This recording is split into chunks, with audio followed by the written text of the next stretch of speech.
All right, everybody, welcome to the video here for lesson number 1 and unit number 2. So on Friday and on Thursday, we talked about the different types of equivalent rational expressions that we can have here. A couple things that we noticed is to create an equivalent rational expression, we do that by factoring.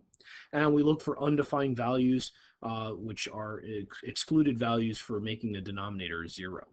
So let's take a look at the first one.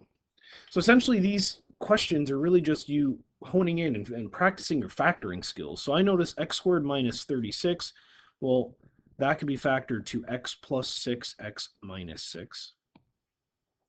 In the denominator, I have x minus 6 and x plus 2. Notice I don't really need the AC method there because this first number is 1. I just have to figure out what multiplies to make negative 12 and adds to make negative 4. I then notice that these two are the same, so they reduce to 1. So my final answer is x plus 6 over x plus 2, where x is not equal to negative 2 or positive 6. Where did those two numbers came from? They came from the denominator before I reduced. Next one. In the first numerator, I see the AC method. So I'm going to say, well, what multiplies to make negative 6? 3 times negative 2 is negative 6. And what adds to make negative 5? So that's going to be negative 6 and positive 1. And I'm actually just going to factor the numerator here. And once it's in our factored form, we can put it back into our fraction. So I have 3n squared minus 6n plus n minus 2. 3n is my GCF there, leaving us with n minus 2 plus 1 is my GCF there. So our two factors in the numerator are going to be 3n plus 1 and n minus 2. The denominator is going to factor to 2n minus 2. The n minus 2 is reduced to a 1. So I'm left with a final fraction of 3n plus 1 over 2, where n cannot be 2. I know you're going to want to put 0 for the undefined value, but 2 all by itself with no variable, that does not produce an undefined variable. All right, it has to have a variable there. For the next one, y cubed minus 8. That's the difference of two cubes. Remember to use SOAP, right? So the first parenthesis is going to be y minus 2.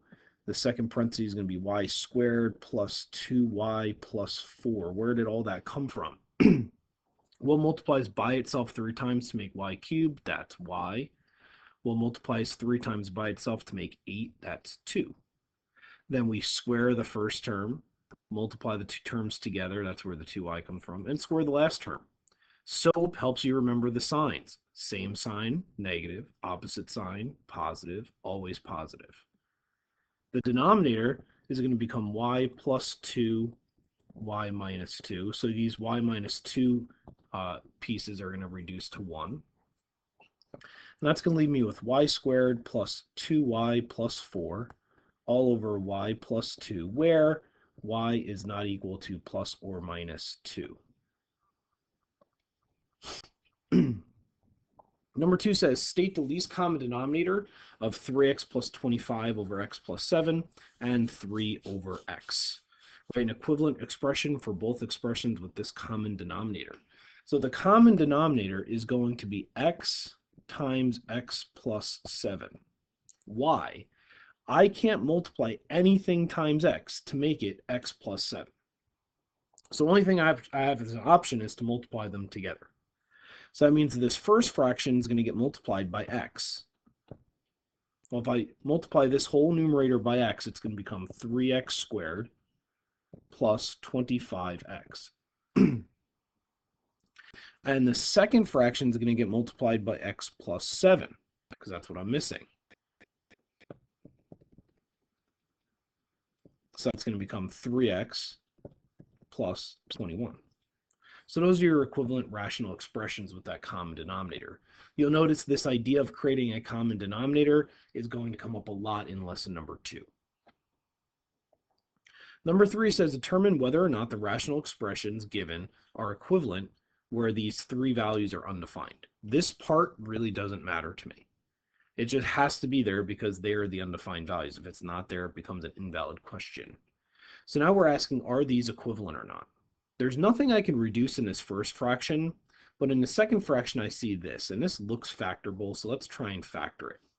So if I factor that, it's going to become x plus 4, x plus 1. Where did I get that from? Well, multiplies to make 4, but adds to make 5. 4 and 1. The denominator is going to stay x plus 1, x plus 2, x minus 3. Notice the x plus 1s are going to reduce to 1. So that means that second fraction is x plus 4 over x plus 2, x minus 3. So these are the same. And we can say because the second fraction reduces